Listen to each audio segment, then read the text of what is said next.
तो इस क्षेत्र के एथिक्स के डायमेंशन को भी 100 साल के बाद एक बार पुनर्विचार करना चाहिए।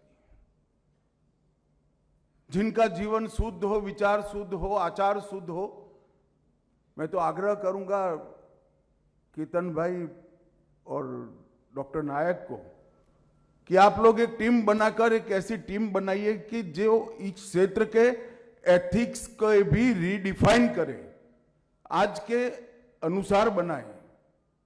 100 साल पहले बनाए गए एथिक्स के डायमेंशन और दायरे आज काल बाह्य हो गए हैं। और मुझे लगता है कि इसका मेडिकल एजुकेशन में भी समावेश करने के लिए एक सुझाव आईएमए ने भारत सरकार को देना चाहिए, क्योंकि मेडिकल साइंस अकेला सिखाने से कोई सफल डॉक्टर नहीं बन सकता। इस क्षेत्र के जो एथिक्स के सारे डायमेंशन हैं वो हमारे शिक्षा का हिस्सा होना चाहिए, और ये करने की जिम्मेदारी आपकी है, क्योंकि एथिक्स को कोई थोप नहीं सकता। एथिक्स कानून से नहीं आ सकते, मॉरल चीज है। अगर आप ही एथिक्स को रीडिफाइन कर भारत सरकार को देते हैं और उसको मेडिकल एजुकेशन के कोर्स का हिस्सा बनाते हैं, तो आने वाले दिनों में जो भूपेंद्र भाई ने बताया संख्या बहुत बढ़ा दी है, मगर मुझे लगता है संख्या अच्छे डॉक्टरों की बढ़ेगी, सेवा को धर्म मानने वाले डॉक्टरों की बनेगी, जिसकी बहुत जरूरत है। एक सम्मान जो जनता के मन में इस 100 साल की तपस्या के कारण अर्जित हुआ है, एक विश्वास अर्जित हुआ है, वो विश्वास को कई दशकों तक, सदियों तक आगे ले जाने के काम ये रीडिफाइन एथिक्स करेंगे, इसका मुझे भरोसा है। आज 27 राज्यों से 5000 से ज़्यादा प्रतिनिधि यहाँ पर आए हैं और आईएमए को नए अध्यक्ष ही प्राप्त हुए हैं। अध्यक्ष एक प्रकार से मैं बहुत लंबे समय से डॉक्टर नायक को जानता हूँ। केतन भाई के साथ बड़ा गहरा रिश्ता रहा और केतन भाई के साथ ही डॉक्टर नायक एक प्रकार से टीम बनकर काम करते रहे। बाकी नायक साहब के बारे में बाकी जो भी अच्छाइयाँ है डॉक्टर देसाई ने बताया है उसको, मगर मैं ऊर्जा के बारे में मैं गारंटी लेता हूं, ऐसा ऊर्जावान अध्यक्ष शायद आपको कभी नहीं मिला। डॉक्टर नायक बहुत ऊर्जावान अध्यक्ष है, मुझे विश्वास है इनके आने से एक प्रकार से आईएमए को बहुत गति भी मिलेगी, ऊर्जा भी मिलेगी और लक्ष्यों की सिद्धि की ओर वो आगे भी बढ़ेंगे। मैं आज सभी यहाँ उपस्थित और अनुपस्थित डॉक्टरों का हृदय पूर्वक कोरोना के समय जो भारत के डॉक्टरों ने सेवा की है, इसलिए हृदय पूर्वक उनका अभिनंदन करना चाहता हूं। मैं खुद 3 बार बीमार पड़ा था कोरोना में, और गृह मंत्रालय कोरोना की मुहिम को देख रहा था, कोरोना का खिलाफ लड़ाई को देख रहा था। मुझे मालूम है किसी भी क्षेत्र में काम करने वाले किसी भी डॉक्टर ने कभी ना नहीं बोला, अपने सेहत की चिंता करे बगैर लोगों की सेवा। और शायद ही विश्व में ऐसा कहीं उदाहरण लोगों के सामने होगा कि एकजुट होकर, एक मुश्त होकर अपने स्तर की चिंता करे बगैर, अपने होदे की चिंता करे बगैर हर डॉक्टर केवल मरीज की चिंता और मरीज से अपने रिश्ते को पवित्रता से निभाने का काम करता था। मित्रों, एक बहुत बड़ी पूंजी है देश की। जो समाज जीवन के विज्ञान को जानते हैं उनको मालूम है कि देश की बहुत बड़ी पूंजी है। हर रोज अपने निजी व्यवसाय में व्यस्त रहने वाले लाखों डॉक्टरों को उस वक्त मैंने देखा था, चुपचाप सरकार ने जो काम कहा वो किया और नहीं कहा वो भी किया। मुझे तो बड़ा आश्चर्य था, यहाँ मेरी कॉन्स्टिट्यूएंसी में एक बहुत बड़े मैदान में हमने मिलिट्री का अस्पताल लगाया था जहां 4000 बेड थे। आपको आश्चर्य होगा, आज मैं पहली बार सार्वजनिक रूप से एक्नॉलेज करता हूं 700 गुजरात के डॉक्टर जो सेवा से रिटायर्ड हो गए हैं, वो गांव से आकर वहां पर सेवा दे रहे थे और निःशुल्क दे रहे थे। और मैं भी खुद बीमार था, मगर मैं ध्यान रखता था अस्पताल में से उस 700 में से 132 को वहीं कोरोना लगा। ये बहुत बड़ी बात है भाई। कोई सरकार का बंधन नहीं था उन पर, वो रिटायर्ड हो चुके थे। सरकार के पास इनकी सूची जो थी इसमें भी कई डॉक्टर नहीं थे। मैंने तो रिटायर्ड डॉक्टरों की सूची लेकर सबको एसएमएस किए थे एज ए मेंबर पार्लियामेंट, परंतु कुछ लोग तो सूची में भी नहीं थे। मगर एक दोस्त को एसएमएस आया तो वो एसएमएस से मैसेज लेकर यहाँ सेवा करने के लिए आया था। ये जो भाव है ये देश की बहुत बड़ी पूंजी है। हमारे देश के प्रधानमंत्री ने विकसित भारत की कल्पना हम सबके सामने रखी है। 2047 में जब भारत देश की आजादी की शताब्दी मना रहा हो तो कोई क्षेत्र ऐसा ना हो जहां समग्र विश्व में भारत सर्वप्रथम न हो। मगर ये उद्देश्य हमने अचीव करना है तो सभी प्रकार से हेल्दी डेमोग्राफी का सृजन करना पड़ेगा, जिसमें आपका बहुत बड़ा रोल है। सभी प्रकार की, मानसिक हो, शारीरिक हो, ऊर्जा की दृष्टि से हो, उत्साह की दृष्टि से हो, हेल्दी डेमोग्राफी का सृजन करने का काम, और वो प्रक्रिया में आपका बहुत बड़ा रोल है। और इसके लिए 2014 से लेकर 2025 तक इस 11 साल में होलिस्टिक व्यू के साथ एक बहुत बड़ी हेल्थ इकोसिस्टम बनाने का प्रयास किया गया है।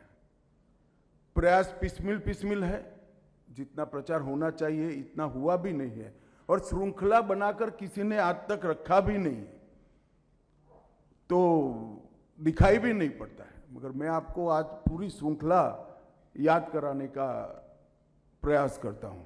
सबसे पहले हम स्वच्छता मिशन लेकर आए, हर घर में शौचालय बनाने का अभियान चलाया।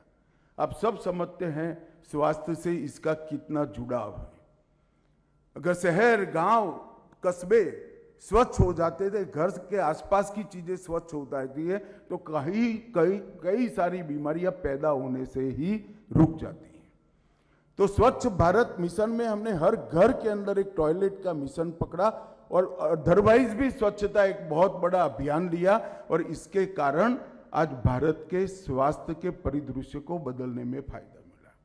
फिर फिट इंडिया का अभियान आया। ये डॉक्टर खामखा कह रहे कानून लाओ, डॉक्टरों का आयुष्य बढ़ जाएगा। भाई आदतें अच्छी कर लो, फिट रहने के प्रयास करो तो अपने आप आयुष्य बढ़ जाएगा, कानून से नहीं बढ़ता है भाई। जो सलाह आपके मरीज को लिख देते हो वो रोज शाम को लिख लो और अपने जीवन में उतार लो तो बहुत अच्छा हो जाएगा। इसमें कोई कानून की जरूरत नहीं है। मरीज तो को कहते हैं कि भाई सिगार मत पियो, ये मत पियो, ये मत करो, आगे मैं बोलता नहीं हूं, मगर शाम को हम ये लिख कर उतार ले तो काफी अच्छा हो जाएगा स्वास्थ्य को। इसमें कोई कानून की जरूरत नहीं है। तो फिट इंडिया मूवमेंट लेकर आए, इसका भी साथ से स्वास्थ्य के सीधा संबंध। प्राथमिक शाला के बच्चे को खेलने की आदत डालने के लिए हम खेलो इंडिया लेकर आए, जिससे व्यायाम, खेल इसके मानव जीवन का स्वभाव बने। योग दिन को मनाकर योग को नीचे तक परकोलेट किया। आज मैं विश्वास से कह रहा हूं कि 2015 के पहले योग करने वाले, योग के जीवन का हिस्सा बनाने वाले लोगों में हमने कम से कम 40% की बढ़ोतरी की है, और इससे स्वास्थ्य निश्चित रूप से अच्छा हुआ है। आयुष्मान भारत, स्वास्थ्य का सीधा रिलेशन स्वास्थ्य बचाने के लिए खर्चा करने की क्षमता पर था। तो 5 लाख, और कई राज्यों ने 10-10 लाख की योजना की है, तो 15 लाख तक का पूरा खर्चा आज 70% भारत में फ्री ऑफ कॉस्ट हो गया, और 5 लाख का 100% भारत में फ्री ऑफ कॉस्ट। ये बहुत बड़ी उपलब्धि है मित्रों, और एक प्रकार से आपका पोटेंशियल भी बढ़ता है इससे। मगर डॉक्टर इसको रेट के साथ जोड़कर देखते हैं, अरे भाई पहले कुछ नहीं था, अभी ये है, इसका तो स्वागत करो। आयुष्मान भारत ने भारत की स्वास्थ्य में बहुत बड़ा अंतर लाया है। आभा और इंद्रधनुष एक प्रकार से दुनिया को आश्चर्यचकित करने वाला टीका लगाने का अभियान भारत सरकार ने चलाया और ढेर सारे रोगों से बच्चे के शुरुआती जीवन से ही इसको सुरक्षित करने का हमने काम किया। 1,65,000 करोड़ का ऐसा इंफ्रास्ट्रक्चर जो आपके स्तर के यहाँ सभागार में बैठे वो डॉक्टरों को तो दिखाई नहीं पड़ेगा। मैं पीएससी और सीएससी की बात करता हूँ। 1,65,000 करोड़ रुपया CSC, PSC, community health centre और पब्लिक हेल्थ सेंटर के इंफ्रास्ट्रक्चर को बढ़ाने के लिए और स्ट्रेंथन करने के लिए हमने खर्च किया है, जो अपरेंटली नहीं दिखाई पड़ता है। जो शहर में प्रैक्टिस करते हैं उनको नहीं दिखाई पड़ता। सस्ती दवाइयों का, जेनरिक दवाइयों की एक बड़ी श्रृंखला की, इंश्योरेंस को भी जीएसटी हटाकर सस्ता कर दिया और मेडिकल सीटें, ये सब करने के बाद डॉक्टर ही उपलब्ध नहीं है तो क्या करेंगे। 51,000 से 1,30,000 तक डॉक्टर हर साल देश में अब डॉक्टर बनकर बाहर निकलते हैं। एम्स का भी दायरा हम बढ़ा रहे हैं और आने वाले क्षेत्र दिनों में एम्स के माध्यम से पीएससी, सीएससी तक टेलीमेडिसिन और वीडियोग्राफी से मार्गदर्शन का कार्यक्रम भी हम हाथ में लेने वाले हैं, बहुत साइंटिफिक तरीके से लेने वाले हैं। तो पीएससी, सीएससी में जो छोटा डॉक्टर है उसको मालूम होगा आने वाले दिनों में कि हर मंगलवार को 3 से 5 हृदय रोग के विशेषज्ञ लाइन पर होंगे। इससे वीडियो कॉन्फ्रेंस हम दर्दी की भी करा सकते हैं, गांव के किसी डॉक्टर की भी करा सकते हैं और इससे बहुत बड़ा फायदा होगा। इसको तुरंत ही सलाह मिल जाएगी कि भाई तुम ऊपर आ जाओ, जहां हो वहां तेरा इलाज नहीं हो सकता, अगर हो सकता है तो उसको मार्गदर्शन मिल जाएगा। एक प्रकार से होलिस्टिक व्यू के साथ न केवल शरीर का रिपेयरिंग, रोग ही ना आए वहां से लेकर आ जाता है तो उसके अंतिम उपचार तक पूरी व्यवस्था को स्ट्रेंथी करने का काम किया। अब ये सब तो योजनाएं हैं, इसके इम्प्लीमेंटेशन पर भी सवाल कोई उठा सकता है, मगर मालूम ऐसे पड़ता है कि 13-14 में हेल्थ का बजट इस देश का 37,000 करोड़ था। मैं केंद्र सरकार के बजट की, राज्यों के बजट अलग है, 37,000 करोड़ था और आज 1,28,000 करोड़ रुपया है, जो लगभग 102% खर्च होता है। इसका मतलब कि जो योजनाएं बनी हैं वो धरातल पर उतरने का काम हुआ है और कई सारी ऐसी चीजें हमने की है। 1,81,000 आयुष्य मंदिरों को ताकत देना इस देश के गरीब और गांव के नागरिकों के लिए बहुत बड़ी बात है मित्र। आयुष्मान भारत, अटल मिशन, मिशन इंद्रधनुष, मलेरिया में 97% की कमी, लगभग थोड़े समय में हम मलेरिया से मुक्त हो जाएंगे। काला आजार बीमारी में हर 10,000 में एक केस से कम वाले ब्लॉक्स की संख्या में 90% से ज़्यादा बढ़ोतरी हुई है। डेंगू में मृत्यु के दर में 1% तक हम लेकर आए हैं और लगभग माता मृत्यु दर में 25% की कमी हुई है। संस्थागत प्रसव में 20% की वृद्धि हुई है। शिशु मृत्यु दर लगभग आधा बचकर रह गया है और 5 साल से कम आयु वाले बच्चों की मृत्यु में भी आधा रह गया है। ये सारा अचीवमेंट तब होता है जब योजनाएं इंप्लीमेंट होती हैं। मैं आप सबके सामने विषय इसलिए रख रहा हूं कि सिर्फ इंफ्रास्ट्रक्चर नहीं बढ़ रहा है,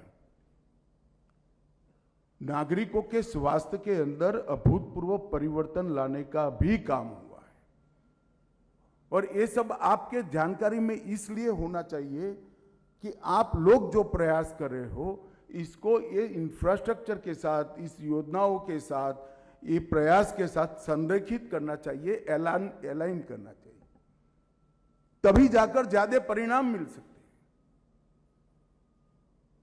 क्या आईएमए रिसर्च करने वाले डॉक्टर को प्रमोट करने के लिए कोई योजना बनाकर भारत सरकार को दे सकता है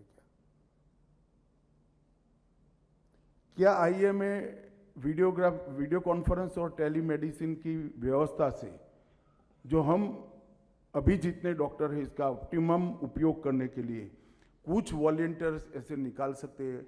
शुरुआत में फीस न ले, बाद में फीस भी मिलेगी, एक बार स्ट्रक्चर हो जाएगा तो भाई दिन में एक 3 घंटा दीजिए आप। इस तरह के वॉलंटियर्स की आप सूची तैयार कर सकते हैं क्या? आईएमए का रोल डॉक्टरों की डिमांड सरकार तक रखना नहीं है, ये जरूर रखिए, मैं इससे भागने के लिए नहीं आया हूं। आईएमए का रोल देश के हेल्थ इंफ्रास्ट्रक्चर को ज्यादा स्ट्रेंथी और अभेद बनाने का रोल आईएमए का होना चाहिए। अब कानून की बात करते थे डॉक्टर मयंक नायक, 22 राज्यों ने कानून बनाया, अब क्या बचा है बताओ? और बाकी 6 राज्य जो बचे हैं, मैं नाम देना नहीं चाहता वरना आपकी कॉन्फ्रेंस पॉलिटिकल हो जाएगी। 6 राज्य ऐसे वहां कानून बनाओ या न बनाओ कोई फर्क ही नहीं पड़ता है, क्योंकि कानून तो अंततः इंप्लीमेंट होना चाहिए। 22 राज्यों ने बना दिया। गुजरात में मैं था तभी बन गया था। अब समय आ गया है कि हमने ये 125 साल है, हमने हमारे योगदान के और हमारे काम के डायमेंशन को फिर से सोचना पड़ेगा, क्योंकि देश को यहां से आगे हम कैसे ले जाना है। अफोर्डेबल, एक्सेसिबल और क्वालिटी हेल्थ की दिशा में अगर देश को ले जाना है तो उसमें आईएमए का रोल क्या हो सकता है? मित्रों, स्थापना से अब तक जो आपने किया है, इस देश में लगभग 10 लाख अलग अलग प्रकार के एसोसिएशन, ऑर्गेनाइजेशन चलते होंगे। मगर मैं आज इस मंच पर खड़ा रहकर कोई डेटा के बगैर मेरे अनुभव के आधार पर बेरोक टोक कह सकता हूं, सबसे ज्यादा सेवा की योगदान अगर किसी का है तो आईएमए का है। मगर ये हमारे लिए गौरव का मुद्दा हो सकता है, संतुष्टि का नहीं हो सकता। गौरव जरूर होना चाहिए कि हमने बहुत अच्छा किया है, संतुष्टि नहीं होनी चाहिए क्योंकि बहुत कुछ करना बाकी है। और आईएमए ने इस पर थोड़ी चिंता करनी चाहिए। बहुत सारे अच्छे काम कोरोना की तरह एड्स में भी हुए, टीकाकरण में भी आपने बहुत मदद किया है। 2500 से ज्यादा रक्तदान शिविर सिर्फ 2022 में किए हैं। पिंक हेल्थ प्रोजेक्ट और जन्म पूर्व लिंग निर्धारण को भी आपने बहुत अच्छे तरीके से मॉरल स्टैंडर्ड्स तय कर नीचे तक उतारा है।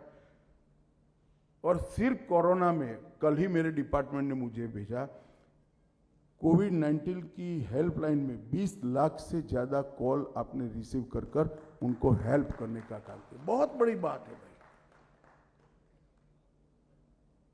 मैं प्रशंसा करने के लिए नहीं बताता हूं, आपकी क्षमता का आपको परिचय कराता हूं। अब एक क्षमता को डाइवर्ट कर हेल्थ सेक्टर की बाकी बची हुई समस्याओं के निराकरण के लिए लगाना है। क्षमता है हम में, इच्छा भी है, भाव भी है, सेवा का भाव भी है, वरना ये नहीं होता है। मगर अब देश की रिक्वायरमेंट के आधार से आईएमए को हमने कैसे आगे ले जाना, इसके लिए हमने इलनेस की तरह जगह वेलनेस को एज अ कंसेप्ट एडॉप्ट करना पड़ेगा। दवाई के साथ साथ आग्रह पूर्वक की आपकी सलाह। बहुत बिजी होते हैं आपको, ओपीडी की लंबी लंबी लाइनें होती हैं। मेरी माताजी बीमार रहती थी, मैं भी खड़ा रहा हूं लाइन में। मगर दवाई के साथ साथ सलाह के लिए, इसको 2 अच्छे जीवन जीने के तरीकों के लिए जो आप कर सकते हो, एक बार बैठाकर एडवाइस कर दीजिए। ओपीडी थोड़ी कम होगी तो चलेगा, मगर जो आए हैं उनके आगे के जीवन के लिए बहुत फायदा होगा। और इस पर जरूर विचार करने के लिए कम से कम नए डॉक्टरों को हमने प्रेरित करना चाहिए। एक मेरा आपसे आग्रह है कि आयुष्मान भारत और जेनरिक दवाओं के जो स्टोर बने हैं, इसके महत्व को हम कुछ बोलकर कम न करें। देश में कई प्रकार का समाज जीवन है, कई स्तर के पेशेंट है। आप लोगों के साथ किसी की स्पर्धा नहीं है, मगर जहां वैक्यूम है वहां भरना ही पड़ेगा। और वैक्यूम भरने की ये प्रक्रिया को बहुत इसका महिमा मंडन न करे तो कोई आपत्ति नहीं है। इसको थोड़ा नीचे गिराने का जो कई लोग प्रयास करते हैं, सब नहीं करते हैं, मगर उसको हमने एक प्रकार से रोकना चाहिए। अब मुझे मालूम नहीं है मेरे भाषण की मीमांसा क्या होगी बाद में, परंतु केतन देसाई के आग्रह पर मैं आया। मैं उनको ना बोलता था, भले आदमी डॉक्टरों के सामने गृह मंत्री को क्यों ले जा रहे हो, पछता हो ना हो, मगर उन्होंने आग्रह किया और मैं आ गया। मित्रों, मैं मन से इस देश भर के सभी डॉक्टरों ने आजादी के पहले से लेकर अब तक देश के गरीब दर्दियों के लिए, बीमार दर्दियों के लिए जो किया है, इसको मनपूर्वक सम्मान करता हूं। परंतु मैं आग्रह भी जरूर करता हूं कि अब देश में बहुत बड़ा बदलाव इस क्षेत्र में हो गया है। हम थोड़ा एक दिन का सेमिनार इन विषयों पर कर बदलाव को समझें और बदलाव में कहां हमारी जरूरत है इसको आइडेंटिफाई करें। और आईएमए बदलाव बदलते हुए जगत में आगे कैसे 95 पर खड़े हैं तो 100 पर ले जाने का प्रयास कर रहा है। इसका पुनर्विचार 100वें साल में जरूर करना चाहिए।